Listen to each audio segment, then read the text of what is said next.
Hello students, welcome again. बच्चे अब हम डिस्कस करेंगे PCl5 यानी कि AB5। तो AB5 बनाने के लिए आपको पहले ट्रायंगल प्लेनर बनाना। ट्रायंगल प्लेनर एक प्लेन पे 3 बॉन्ड 120 पे, राइट। उसके बाद एक बॉन्ड लगाना है आपको बिल्कुल ऊपर इनके 90 पे, और एक प्लेन नीचे बिल्कुल 90 पे। और इसको अब आप देख सकते हो पूरा PCl5 बना हुआ है, ठीक है। तो इसमें ये एंगल कितना 90 का, इसका एंगल 90 का, क्योंकि इस प्लेन के साथ ये जो हॉरिजॉन्टल प्लेन है इसके साथ इस प्लेन का जो एंगल है वो 90 है। तो यहाँ पे जितने मर्जी बॉन्ड हो 90 पे होंगे। इनका आपस का एंगल आपको पता ही है 120 120 एंड 120, और नीचे वाले के साथ भी 90 का एंगल है, ठीक है।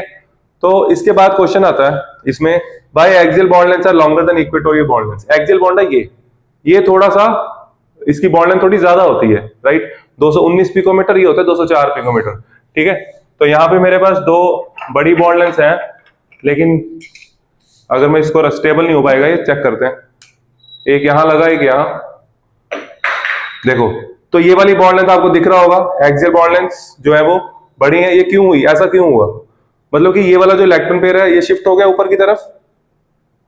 तो ऐसा इसलिए हुआ, यहाँ पे रिपल्शंस काउंट करनी पड़ेंगी आपको एक्सियल और इक्वेटोरियल बॉन्ड्स के बीच में। ये एक्सियल बॉन्ड, ये इक्वेटोरियल बॉन्ड।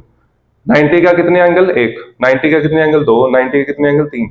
तो जो एक्सियल बॉन्ड है, there are 3 repulsions at 90 degree. Equatorial bond है ये वाला। इक्वेटोरियल बॉन्ड की रिपल्शन कितनी, 90 डिग्री पे, एक इसके साथ, एक इसके साथ। आपस में तो 120 पे रिपल्शन हम काउंट नहीं करते, बहुत कम होती है। तो 90 वाली रिपल्शन सिग्निफिकेंट होती है। तो ये वाला जो बॉन्ड है एक्सियल बॉन्ड, इसकी आपकी है 3 रिपल्शन है 90 डिग्री, और इसकी है 2।